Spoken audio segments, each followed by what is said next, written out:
জুলাই ঘোষণাপত্র ও সনদ বাস্তবায়ন এবং সংবিধানে যুক্ত করার দাবিতে রাজধানীর শাহবাগ অবরোধ করে অবস্থান কর্মসূচি পালন করছে গণঅভ্যুত্থানে শহীদ পরিবার এবং যোদ্ধারা। সারা দেশের বিভিন্ন জেলা থেকে জড়ো হওয়া আহতদের পরিবার এবং যোদ্ধাদের এই কর্মসূচির কারণে ওই পথে যান চলাচল বন্ধ হয়ে যায়। জুলাই যোদ্ধাদের রাষ্ট্রীয় স্বীকৃতি না দেয়া পর্যন্ত রাজপথ না ছাড়ার হুঁশিয়ারি দিয়েছেন তারা। এ বিষয়ে আরো বিস্তারিত জানাতে শাহবাগ থেকে যুক্ত হচ্ছেন সহকর্মী হাসিব পান্থ। কথা বলবো তার সাথে।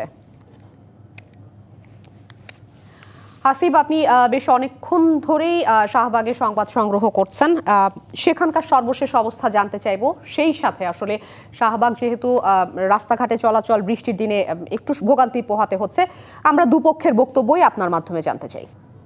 আফরিন, ধন্যবাদ। আজ 11টা কিংবা তার কিছুক্ষণ পর থেকে কিন্তু জুলাই যোদ্ধা যারা ছিল তারা সড়ক অবরোধ করেছে শাহবাগে।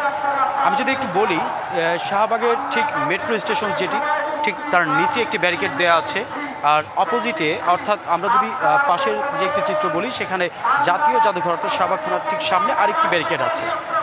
এদিকে দুপাশে সড়ক তো বন্ধ হয়েছে, এই পাশাপাশি এই কাটাবনের দিকে যেতে যে রাস্তাটি এবং বৎসর ভবনের দিকে যে রাস্তাটি, চারপাশের সড়কটি তারা বন্ধ করেছে। তাদের মূল দাবি যদি আমি বলি, আমি কথা বলার চেষ্টা করেছিলাম, এর আগের লাইভে আমরা দেখানোর চেষ্টা করেছিলাম, তাদের দাবি জুলাই সনদ, জুলাই ঘোষণাপত্র অবিলম্বে দিতে হবে।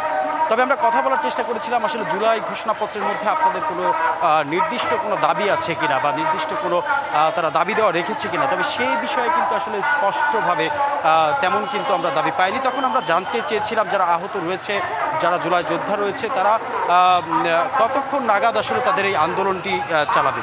তারা কিন্তু এমনটি জানিয়েছিলেন যে আসলে অনির্দিষ্টকালের জন্য, অর্থাৎ যতক্ষণ পর্যন্ত না তাদের এই জুলাই ঘোষণাপত্র যে না আসবে ততক্ষণ পর্যন্ত তারা এই সড়কে অবরোধ করে থাকবে এবং সড়কে অবরোধ করে তাদের এই আন্দোলন কর্মসূচি চালিয়ে যাবে।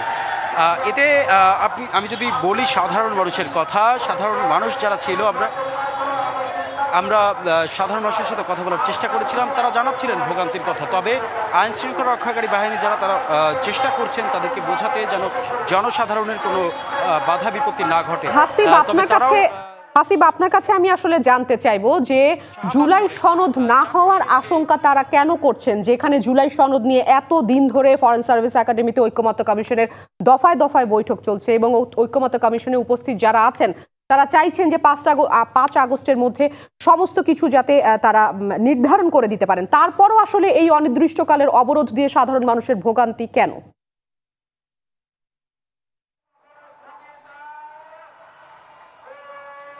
সেই বিষয়ে আপনি স্পষ্ট কিছু আমরা জানতে পারিনি। তবে তারা এমনটি দাবি করছেন যে আসলে 1 বছর হয়ে গেলেও এখনও যেহেতু জুলাই ঘোষণাপত্র, জুলাই সনদপত্র আসেনি, আবার কবে নাগাদ আসতে পারে সে বিষয়েও তারা আসলে সন্দেহ রাখছে। সব মিলিয়ে কিন্তু আসলে জানাচ্ছিলাম শাহবাগ থেকে। আফরিন, পার্থ, আপনাকে অসংখ্য ধন্যবাদ আমাদের সাথে যুক্ত থাকবার জন্য।